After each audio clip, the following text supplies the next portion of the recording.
comic book fans, and welcome to another special edition of Cammy's Comic Corner, the Indie Comics episode, Volume 3. We're working our way up there.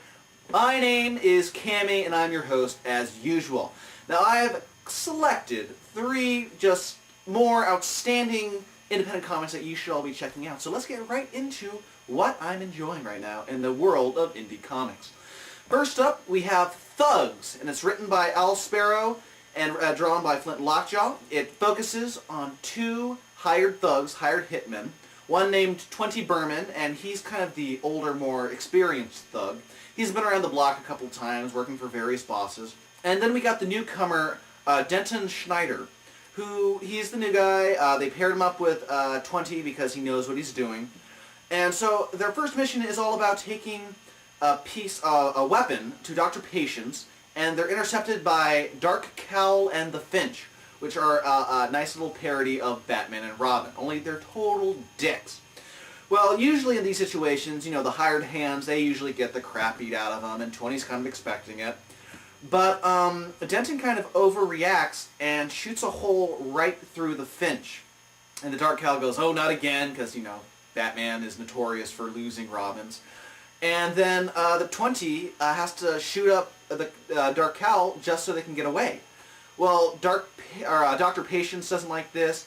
The Liberty Syndicate, which is like the Justice League, well, they're kind of okay with it. Like, you know, they all thought he was a dick anyway, except for Ultra Maiden, who's kind of like their Wonder Woman.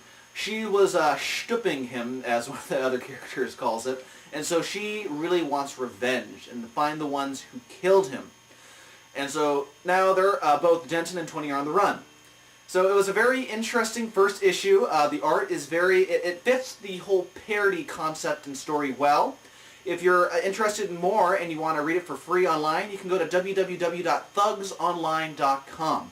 But if you're not really into reading webcomics, they also have the first issue available at indieplanet.com for $2.50.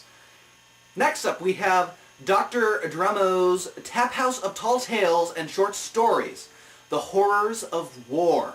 Now, this is an anthology from DC Conspiracy Comics. It's not a subsidiary of DC Comics. It's from a company based out in Washington, D.C. And they do many little anthologies here. They have one on crime, which I'll be doing next episode. They have one on science fiction, and they have many more down the pipe. Well, if you're a fan of anthologies like the Flight series, or if you like the war stories like from Garth Ennis's Battlefields, this is the best of both worlds, conveniently located in one 72-page black and white story. We have not just one war that people are focused on, because, you know, when you think of war comics, sometimes you think of World War II, a lot of the times. This has a nice little selection of World War II, World War I, the Ottoman Empire, Vietnam, Iraq. It has a bunch of different stories. There's 12 stories, all from different creative teams, and this is just one of those great series that it helps you really see new talent. Like if you were an editor or a bigwig over at Marvel or DC or Boom or any of these bigger companies, you'd want this on your shelf, just so you can go, okay, well, I need a backup story by so-and-so. This guy's art looks great. It was just a fun read. I'll be doing crime next episode. But if you're really into anthologies, and war anthologies in particular, pick this up. You can find it at dcconspiracy.com, and then from there you can buy it for $8 on the online store. And finally, we have Majestic-xii, Top Secret for Magic Eyes Only #1. This comes to us from Odyssey Comics and Justin Leach and Andrew Killian. Justin Leach is the writer and co-creator, and Andrew Killian is on art. And let me just say, I have to congratulate the two of these guys for coming up with such an original story, pretty much. When you think superhero stories nowadays, there's always knockoff of someone else, or there's no new characters anymore. What Justin and Andrew do in this, they have these gorgeous characters, they have this gorgeous art. Anyway, let me just get into the story. I'm just so overwhelmed by this story. Aliens crash land in Roswell, New Mexico, back in 1947.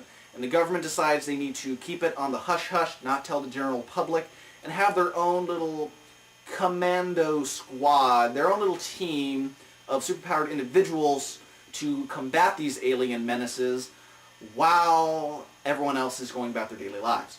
Well, one in particular, the Legend, has been around for all these years. He used to be in charge of this team, and he went into retirement. Well, they want him back to come out of retirement and lead this new team. And this new team consists of older teammates that he used to work with, including some love interests, and newer teammates. And the thing about these newer teammates is they're all convicted criminals. And the Legend is kind of taken aback by this because he's used to, fighting these people, fighting beside these people. So now it's his duty to train them. There's a huge battle that pursues from this big alien warlord named Anthrax. But we find out that all these classic villains that they're fighting are actually androids. And meanwhile, that was a distraction so they could kidnap the Legend's little old fling, Synapse. And also there's been a hack of their supercomputer in the whole process. So they're kind of in disarray, but now Legend knows that this was an invitation and him and the team need to go kick some ass, some Anthrax ass. The colors by Omi Remelantes Jr. are fantastic. They mixed with Andrew's art really well. I was just completely blown away by the art in particular because it was really eye-popping. These characters were just so much fun to look at. If you're interested in the superheroines being a little busty in the chesticle area, not to worry. There's plenty of that in this issue too. So if you want more of Majestic-xii, go to webcomicsnation.com/monkeybusiness. Or if you want to buy it, it just came out this week. You can find it at indieplanet.com for $3.50. Well worth the money, in my opinion. Well, that does it this month for Independent Comics. If you have an independent comic that you would like to see reviewed on the show, send me an email at cammyscomiccorner@gmail.com. And there you can send me a PDF of the comic, or I will talk and you can ship me off your comic if you don't have it in PDF form. Also, if you like any of the t-shirts that you usually see me wearing, head on over to deadlinegraphics.net. And also check out Rising Sun Creations at rsc-online.com for more independent comics on their online store. This has been it for Volume 3 of Independent Comics. I've had a blast reading these comics, and I've given you some options of what to check out. So now I'm going to go retire and read some more independent comics. So until then, this has been Cammy's Comic Corner, Independent Comics, Volume 3. I've been your host, Cammy. Go out and read and support an independent artist/creator today.